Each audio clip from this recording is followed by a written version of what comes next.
Irmãos, semana passada a gente deu sequência aos estudos que nós estamos fazendo no Sermão do Monte. E hoje a gente vai prosseguir, inclusive para complementar o nosso estudo. E mais uma vez, eu lhes peço que vocês abram as suas Bíblias só em um dos textos. Semana passada a gente leu dois: Mateus 5, 31 a 32, Mateus 19, 3 a 12. Como era o estudo de abertura, a gente pegou os dois textos para que a gente pudesse compreender melhor. Hoje, como a gente vai fazer uma rápida recordação e depois aprofundar o estudo, a gente lê só Mateus capítulo 5, 31 e 32, e aí, na medida que nós formos considerando o nosso tema, a gente vai para Mateus 19. Então, abra aí, por favor, Mateus capítulo 5, versículos 31 e também o versículo número 32. Mateus 5, 31 e 32.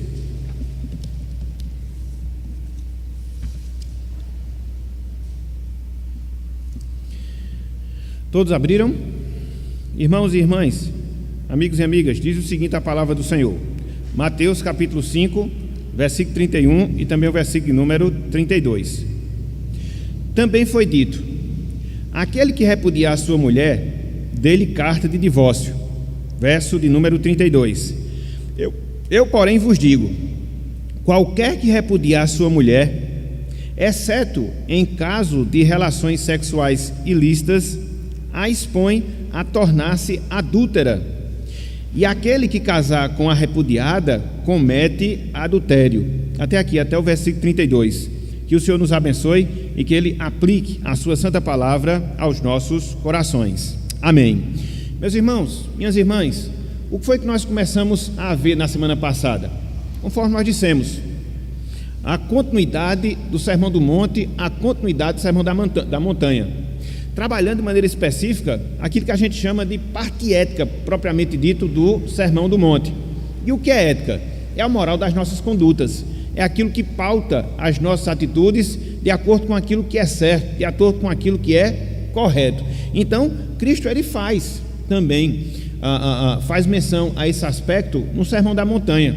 E é interessante porque a abordagem de Cristo, ela é bem específica, ou seja, Ele faz uso do Antigo Testamento, de algumas interpretações equivocadas que os rabinos, os escribas, os fariseus, eles fizeram desde o tempo de Jesus, pervertendo, vamos assim dizer, muito daquilo que Deus havia mostrado, muito daquilo que Deus havia revelado no Antigo Testamento.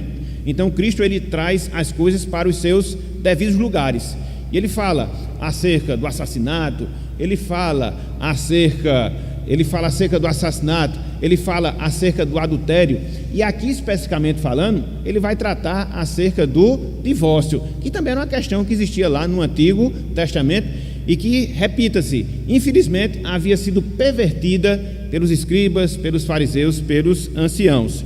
Então, desde a semana passada, a gente começou a trabalhar esse tema e basicamente a gente propôs 4 divisões para a gente trabalhar esse assunto: Cristo e o divórcio. Primeira divisão: Cristo destaca a regulamentação do divórcio, e você encontra isso no versículo 31 do capítulo 5, você encontra isso no versículo 7 do capítulo 19 de Mateus, onde Cristo, ele traz à tona a regulamentação que Deus havia dado no Antigo Testamento, sobretudo através de Deuteronômio capítulo 24, de como deveria ser feito o processo de divórcio, e não uma ordem para que as pessoas se divorciassem.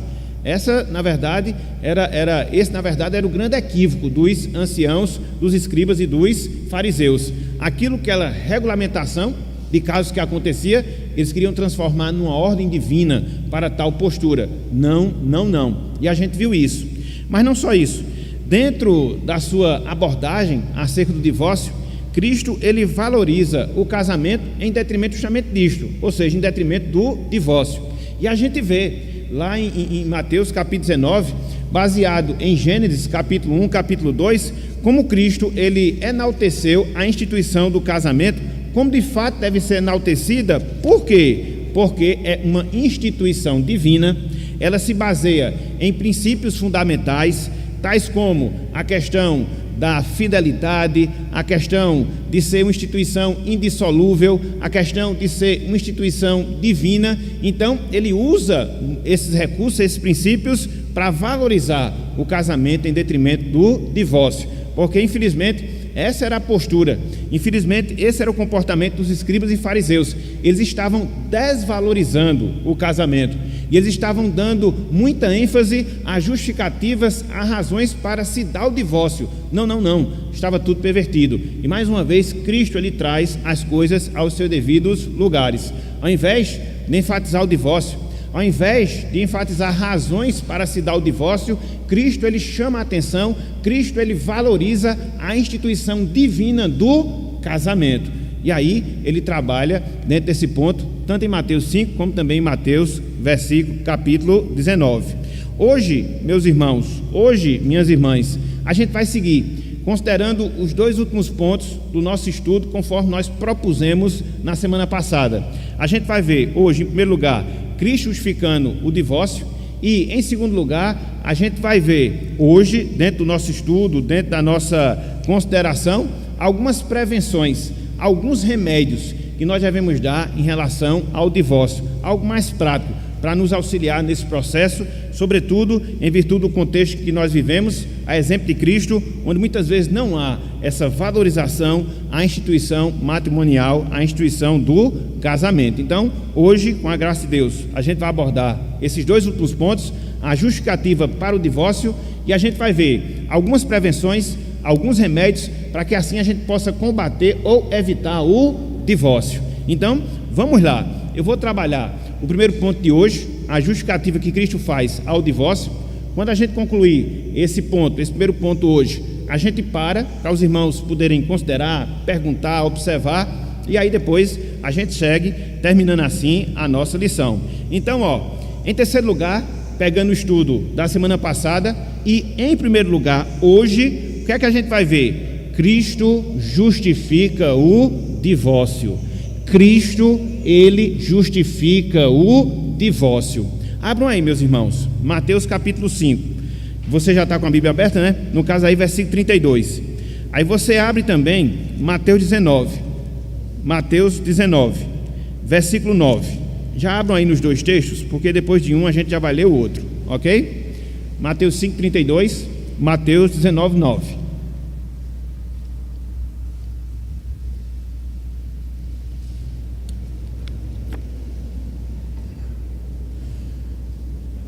Abriram aí Mateus 5,32, Mateus 19, 9. E só lembrando, né, que essa questão do divórcio é tratada por Cristo em Mateus 5 de maneira resumida. É tratada por Cristo no sentido mais ampliado, mais resumido aqui em Mateus 5. Em Mateus 19 é tratado no sentido mais ampliado. Então vamos lá. Mateus 5, versículo 32. Olhem só o que nos diz aqui a palavra do Senhor. Eu, porém, vos digo: qualquer que repudiar sua mulher, exceto em caso de relações sexuais ilícitas, a expõe a tornar-se adúltera, e aquele que casar com a repudiada comete adultério. Mateus capítulo 19, versículo 9. Olha só o que Cristo também diz aqui, palavras muito parecidas, palavras muito semelhantes, quase a mesma coisa, Olha só, veja o que diz aqui: eu, porém, vos digo, quem repudiar sua mulher, não sendo por causa de relações sexuais ilícitas, e casar com outra, comete adultério, e o que casar com a repudiada, comete adultério. Versículo número 9. Então, o que é que nós encontramos aqui, meus irmãos? O que é que nós achamos aqui, minhas irmãs? Tanto no versículo 32, como também no versículo de número 9, no caso o capítulo 19. Cristo aqui ele explica que o adultério, preste atenção nisso, Cristo aqui ele explica que o adultério é a única condição que permite a instituição do divórcio. Cristo aqui ensina, Cristo aqui explica que o adultério é a única condição que permite o instituto ou uso do divórcio. A expressão relações sexuais ilícitas que você encontra tanto em Mateus 5 como também em Mateus capítulo 19 é a tradução mais literal da palavra pornografia, no grego a palavra porneia, que significa tanto imoralidade como também significa prostituição. Então, se nós pudéssemos fazer uma tradução mais literal, vamos assim dizer, dessa expressão relações sexuais ilícitas, nós poderíamos substituir essa expressão ou por imoralidade ou por prostituição, palavra porneia, de onde vem o termo pornografia na língua portuguesa. É interessante, meus irmãos, minhas irmãs, que alguns estudiosos da palavra até defendem que essa palavra pornografia, porneia, traduzida na nossa língua por relações sexuais ilícitas, normalmente significa fornicação. É interessante porque quando você parte desse pressuposto, quando você parte dessa interpretação, você reduz a aplicação do Instituto do Divórcio apenas para aquelas pessoas que, depois de casadas, descobriram que houve uma imoralidade sexual por parte do seu cônjuge antes do casamento, porque fornicação é isso. Fornicação é a prática sexual antes do casamento. O adultério é a prática sexual ilegal dentro ou depois do casamento. Então, existe essa interpretação, existe esse entendimento. Contudo, quando a gente vai olhar o significado em si da palavra, que na nossa língua é traduzida por relações sexuais ilícitas, ela dá ideia não só a questão da fornicação, mas ela dá uma ideia mais ampla, justamente da pornografia ou da prostituição, como nós acabamos de dizer, como nós acabamos de falar.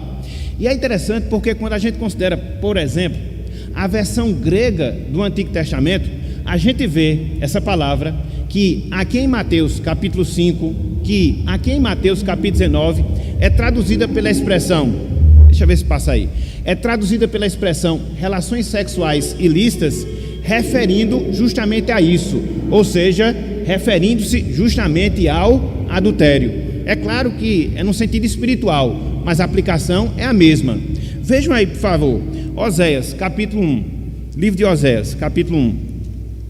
Talvez vocês não saibam, mas o Antigo Testamento, ele foi traduzido para o grego, antes da vinda de Cristo, o que a gente chama de Septuaginta, versão dos 70.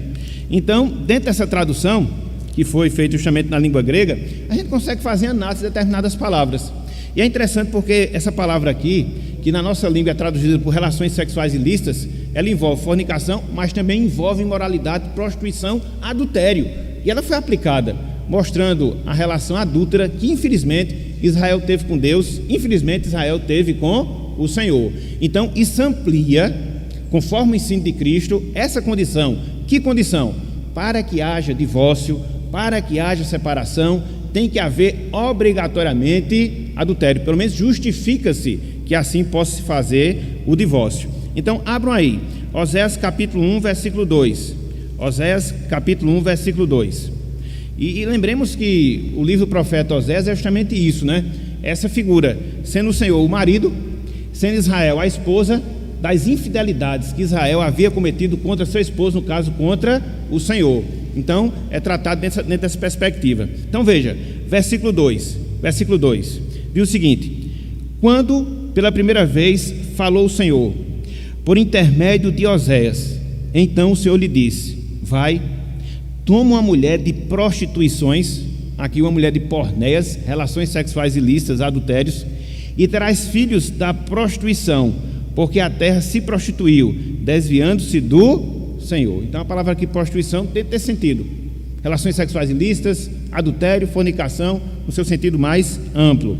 Mas não só isso, avance um pouco para o para o capítulo 2, versículo 2 e também versículo 4. Oséias 2, versículos 2 e 4. Veja: repreendei vossa mãe, dirigindo-se a Israel, repreendei-a, porque ela não é minha mulher, e eu não sou seu marido, para que ela afaste as suas prostituições de sua presença, e os seus adultérios dentre os seus seios. A palavra adultério aqui, mesma palavra que Cristo coloca lá em Mateus 5, Mateus 19, relações sexuais ilícitas, palavra porneia, a mesma palavra. Versículo 4: e não me compadeça seus filhos, porque são filhos de prostituições. Também a mesma palavra, e Cristo traduz, ou Cristo fala, relações sexuais ilícitas. Então é só para fazer essa observação, é só para aprofundar esse entendimento. Porque, repito, tem alguns que, de certa forma, restringe o significado da expressão relações sexuais ilícitas apenas para a fornicação. Não, ela envolve tudo, prostituição, inclusive adultério. Então, é dentro desse termo, é dentro dessa condição que Cristo permite ou que se justifica o instituto do divórcio. É interessante, conforme nós estamos falando, aqui Cristo estabelece aquilo que a gente chama de regra de exceção. Qual deve ser a exceção para justificar o divórcio? Justamente o adultério. Mas aí a gente pode se perguntar, mas aí a gente pode se indagar, por que será que o divórcio ele só é justificado? Por que será que o divórcio ele só pode acontecer quando há adultério? Por quê? Por quê? Por quê? Simples, meus irmãos. Simples, minhas irmãs. Quando nós quebramos o 7º mandamento, não adulterarás, nós estamos deturpando a pureza sexual que deve existir no casamento. Estão lembrados do princípio que Deus institui lá em Gênesis capítulo 2? E serão os dois o quê? Uma só carne. Então existe a fusão, existe um vínculo, existe a interação de dois diferentes que fazem um, ou que faz um. Quando há o adultério, essa pureza sexual ela é deturpada, completamente deturpada, e que isso acaba abrindo o caminho para o divórcio. Vejam aí, Hebreus capítulo 13, versículo 4. Veja aí, Hebreus capítulo 13, versículo 4. Infelizmente, meus irmãos, infelizmente, minhas irmãs, isso está sendo relativizado na nossa sociedade. E o adultério é visto como coisa de só menos. Não, não e não. Muito pelo contrário, muito pelo contrário. O adultério é algo nocivo. Ele deturpa a pureza para a qual Deus criou o casamento. De sorte que não pode ser incluído 3 ou 4 dentro da relação, apenas 2, e por toda a vida. E por toda a vida. Veja, Hebreus capítulo 13, versículo 4. Hebreus capítulo 13, versículo 4. Olha só. Digno de honra entre todos seja o matrimônio, a instituição do casamento, a instituição do matrimônio. Hebreus 13, 4. Vou repetir aqui que eu vi que algumas pessoas estavam abrindo aí a Bíblia. Digno de honra entre todos seja o matrimônio. Veja, bem como o leito sem mácula, o leito imaculado, exclusivo entre o marido e a mulher. Por que isso? O autor fala, porque Deus julgará, veja, os impuros e os adúlteros. Deus abomina, meus irmãos, a introdução de terceiros dentro de uma relação conjugal, dentro do matrimônio. Por mais que a sociedade não veja nisso problema, por mais que alguns vejam como uma, entre aspas, saidinha, um desvio, não é essa a visão de Deus, não. Não é essa a visão do Senhor, não. Muito pelo contrário. E aqui nós observamos que Deus age como juiz em quem procede dessa forma, tanto em quem é impuro, como também em quem é adúltero, no sentido da fornicação, no sentido da própria prostituição, das relações sexuais ilícitas. Então, veja o valor que Deus dá à fidelidade conjugal. O valor que Deus dá à fidelidade conjugal. E quando ela é quebrada, quando ela é extinta, então abre-se assim o caminho para o divórcio. Talvez nós não percebamos, mas na medida em que um homem e uma mulher, eles se unem pelo laço do matrimônio, pelo laço do casamento, existe, meus irmãos, uma exclusividade mútua entre o marido e a mulher, entre o casal, dos seus corpos, uma exclusividade mútua. A um pertence o corpo do outro e assim vice-versa. E você não pode oferecer o seu corpo para outro que não faz parte desta relação. Veja o que o apóstolo Paulo fala em 1 Coríntios capítulo 7, em relação a essa exclusividade mútua dos corpos, dos cônjuges. O corpo do marido pertence à esposa, o corpo da esposa pertence ao marido, e somente a eles, 1 Coríntios capítulo 7. É interessante porque isso é uma coisa tão básica, né? Mas infelizmente na nossa sociedade isso é uma coisa tão mal vista, né? É você ser quadrado, religioso, não admitir, entre aspas, novas formas de relacionamento, que nada mais são do que impiedades travestidas de boas palavras. Não, meus irmãos, não pode ser assim, não pode ser assim. Então veja aí, 1 Coríntios capítulo 7, versículos 3 e também o versículo 4. Olha só que coisa interessante Paulo fala aqui. E é interessante porque essa instrução que Paulo faz aqui, de certa forma, ele equipara. Equipara o quem? Homem e mulher. E tem gente que diz que Paulo era machista. Que conversa é essa? Muito pelo contrário. Ele igualou o direito do corpo do esposo e da esposa. Colocou no mesmo patamar, colocou no mesmo nível. A um pertence o corpo do outro e ponto. Por isso não pode haver terceirização conjugal, introdução de terceiros dentro de uma relação conjugal. Não pode. Se isso acontecer, você está abrindo porta para o adultério, para o divórcio. Então veja, 1 Coríntios capítulo 7, versículos 3 e 4.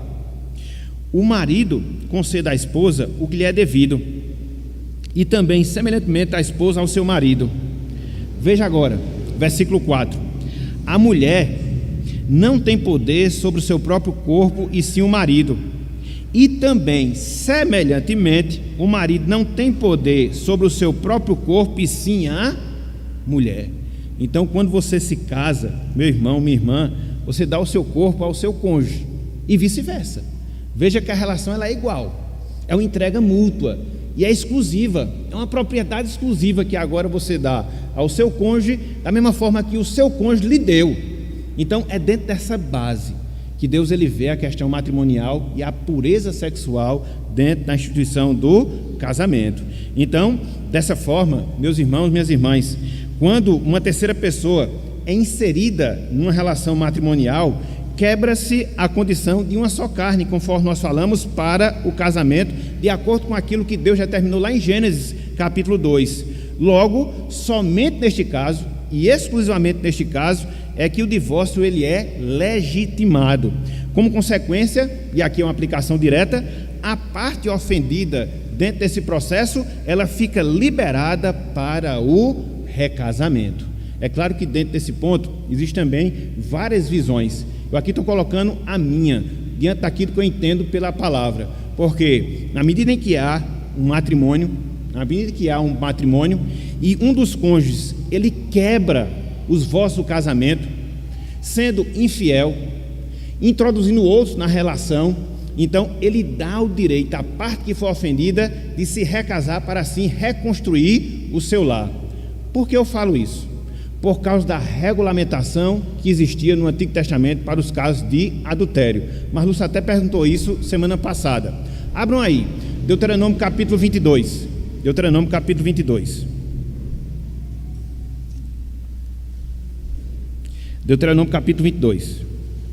Deuteronômio capítulo 22. Versículo 22. Olha só como eram tratados os casos de adultério no Antigo Testamento. Olhem só. Meu irmão, se fosse aplicado isso hoje, já tinha sido dizimado um quarto da população. Já tinha sido dizimado um quarto da população. Não é brincadeira não. Haja cemitério. Nem a Covid mataria tanta gente assim. Deuteronômio 22, 22. De certa forma era bom porque era uma pureza grande na sociedade. Então vamos lá. Deuteronômio 22, 22. Ó.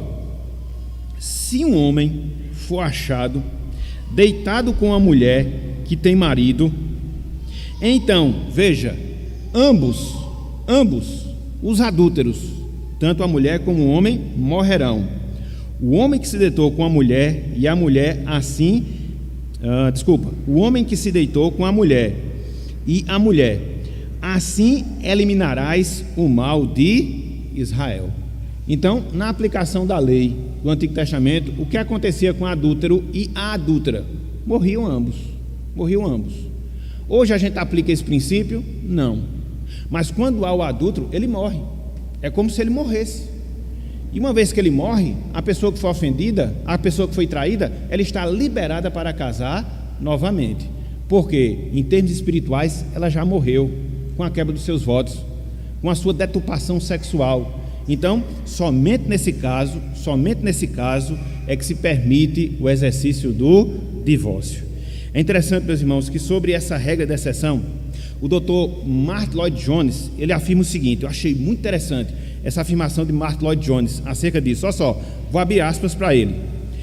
Coisa alguma serve de motivo para o divórcio, dizia o Dr. Martyn Lloyd-Jones, exceto a infidelidade conjugal, sem importar quais sejam as tensões e demandas, sem importar o quanto se possa dizer acerca da incompatibilidade de gênero, coisa alguma pode dissolver esse liame, ou seja, essa junção indissolúvel, salvo essa única causa, que é a infidelidade conjugal.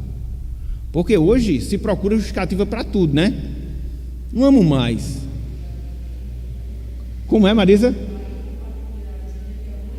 Isso, exatamente. Não dá mais certo. Vou me separar. Não combino com você. Já não é mais a mesma coisa que era antes. A estética é diferente, tudo mudou. Você pode até arranjar justificativa, mas dentro daquilo que ensina Cristo, não é permitido nesses casos o divórcio. Não é permitido nesses casos o divórcio. E é interessante, só um momentinho, Marisa, eu vou aprofundar mais ainda essa questão, botar mais pimenta ainda na comida. Veja, Cristo ele aprofunda, isso aqui é mais sério ainda. Se já era sério o que eu já estava falando, agora vai ficar mais sério ainda. Cristo ele aprofunda a sua explicação sobre essa aplicação que eu chamo de regra de exceção, adultério, para justificar o divórcio, mostrando o que acontece quando essa regra ela não é utilizada. Ou seja, quando o divórcio ele não é fruto de infidelidade conjugal, quando a separação ela não é justificada por traição de um dos cônjuges. Olha só o que gera, olha só o que gera. Isso aqui é mais sério ainda. Voltem mais uma vez. Mateus capítulo 19, versículo 9, parte B. Isso aqui é que eu acho mais sério ainda, meus irmãos. E tem muita gente brincando com essas coisas. E, pasmem, tem muitos que se dizem crentes brincando com isso. E, pasmem, muitos que se dizem ministros do Evangelho brincando com isso. Mas veja o que Cristo fala aqui, ó. Mateus capítulo 19, versículo 9. Eu vou ler todo o versículo 9, mas eu quero enfatizar a parte B. Depois a gente vai voltar para Mateus capítulo 5, versículo 32. Vou ler todo o versículo 32, mas eu quero enfatizar também a parte B do versículo 32. Olha só, eu vou ler bem devagarinho aqui, para vocês poderem pegar a linha de raciocínio que é colocada aqui por Jesus Cristo. Veja. Eu, porém, vos digo: quem repudiar a sua mulher, não sendo por causa de relações sexuais ilícitas, isso já ficou muito claro, não foi até aqui, né? E casar com outra, comete adultério. Veja, e o que casar com a repudiada, comete adultério. Então, quando você se divorcia, e que esse divórcio, ele não é justificado com a infidelidade conjugal, você está sendo adúltero. E se você casar com outro, ou com outra pessoa, você está fazendo aquela pessoa de adúltera. Olha só, meus irmãos, olha só o problema. Não tem como interpretar de outra forma esse texto. Eu pelo menos não vejo, entendeu? Se você fizer análise no original, é a mesma coisa. Então, o que Cristo está fazendo aqui é aprofundando as consequências maléficas, nocivas do divórcio sem o adultério. Vamos lá para Mateus capítulo 5. Eu quero mostrar aqui uma coisa para vocês. O peso da língua original aqui, para mostrar a seriedade que Cristo coloca aqui. Mateus 5,32. Mateus 5,32.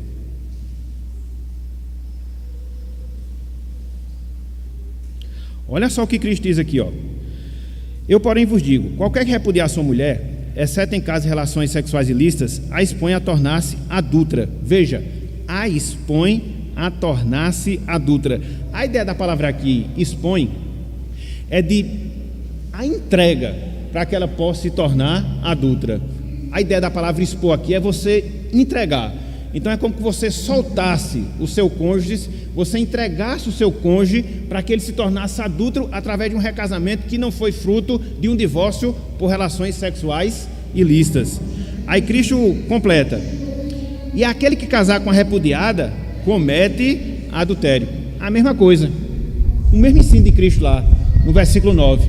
Então foi por isso, meus irmãos, que os discípulos eles ficaram perplexos quando Cristo deu essa definição. Quando Cristo ensinou essas coisas, os discípulos ficaram escandalizados. Por quê? Eles viviam dentro de um contexto onde os rabinos procuravam justificativa para o divórcio. Aí Cristo vem e coloca logo a situação dentro desse nível. Aí olha só o que eles falam para Cristo. Voltem mais uma vez, Mateus 19, 10. Já eu abro para os irmãos falarem. Mateus capítulo 19, versículo 10. Olha o que os discípulos falam. E, de certa forma, revelava um pouco daquilo que eles tinham no coração, entendeu? Cristo disse, né?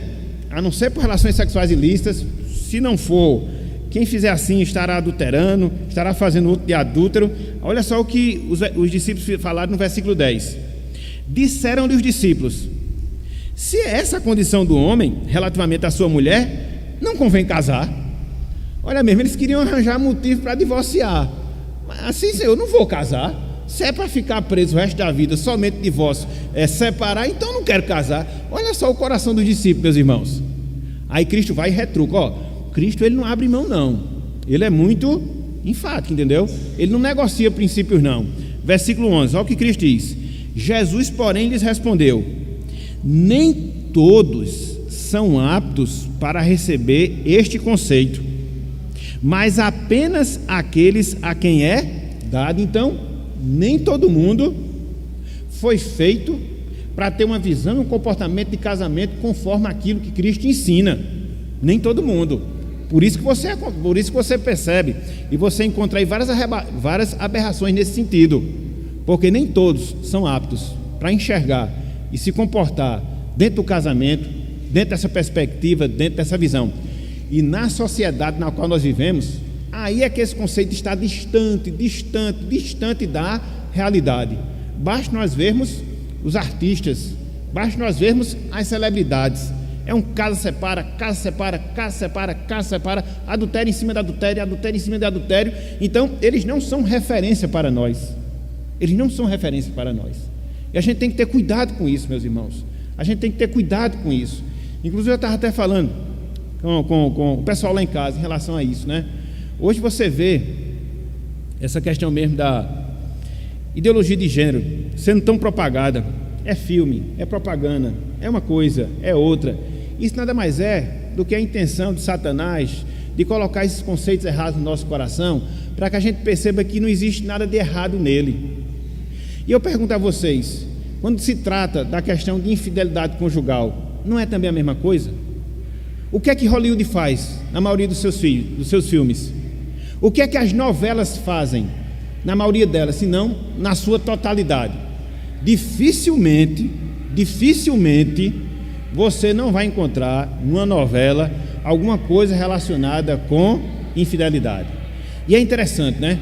Porque as coisas elas são colocadas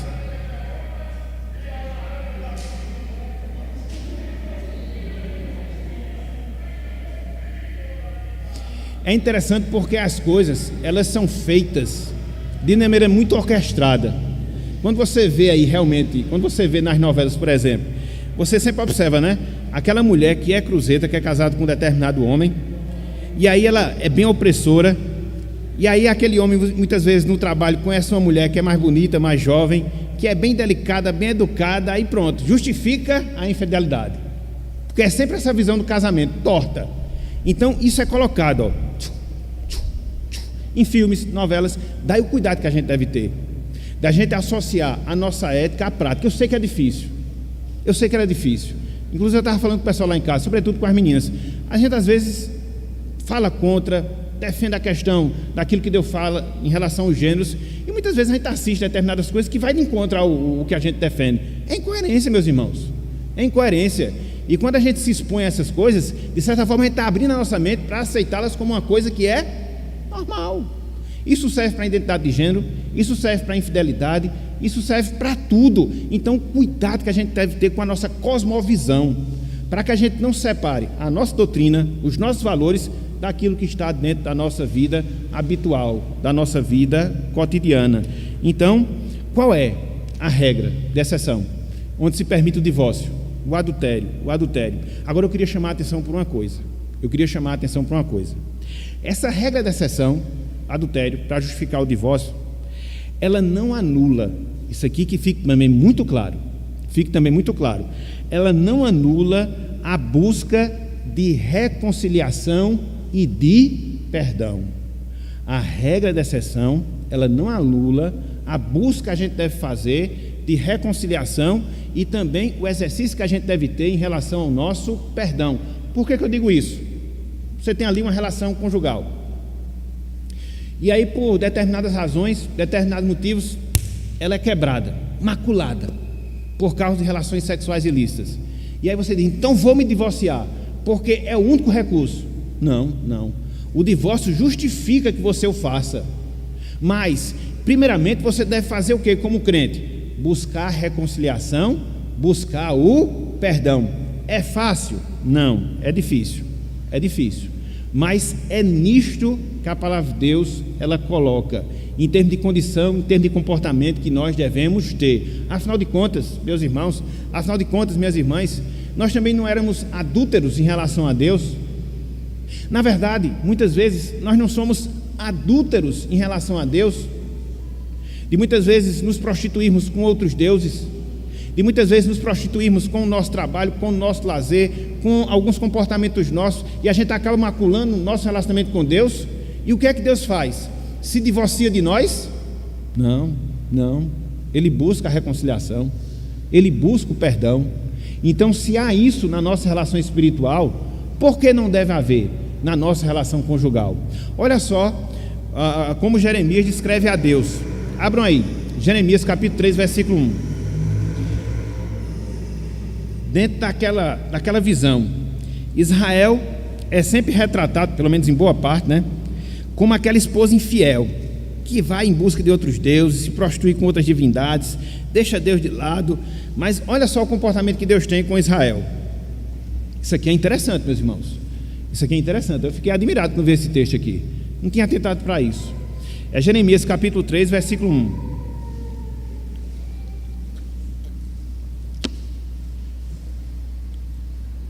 Eu estou já acabando esse ponto, que eu vou abrir para os irmãos. Seria o ponto maior mesmo do nosso estudo na manhã de hoje, certo? É só para não perder o fio da meada aqui. Olha só, Jeremias 3:1. Se um homem repudiar a sua mulher e ela o deixar e tomar outro marido, porventura aquele tornará a ela? É interessante que aqui Jeremias ele está aplicando, é claro que de maneira figurada, as determinações de Deuteronômio capítulo 24, porque não podia voltar. Quando fosse lavrada a carta de divórcio, o marido anterior não podia possuir mais a sua esposa com quem ele tinha casado, não podia. A regulamentação do divórcio determinava isso. Então, de certa forma, Jeremias faz menção a esse fato. Mas veja, não se poluiria com isso de toda aquela terra? Porque essa foi uma das razões pelas quais Deus não permitiu que, quando lavrasse o divórcio, a esposa não retornasse mais o seu marido, porque tinha sido possuída por outra, não poderia mais voltar para o primeiro.